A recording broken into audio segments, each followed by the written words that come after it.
下面是注意事项。第一点，这个接收天线的位置和这个离合容易产生干涉。天线横向，不要立起来，不要往这来，横向就好。第二点，启动的时候，先搬到最右边，等响声停止以后，搬到最左边。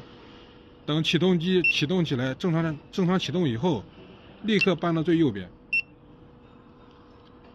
然后熄火的时候是搬到中间，这一共是3个档位。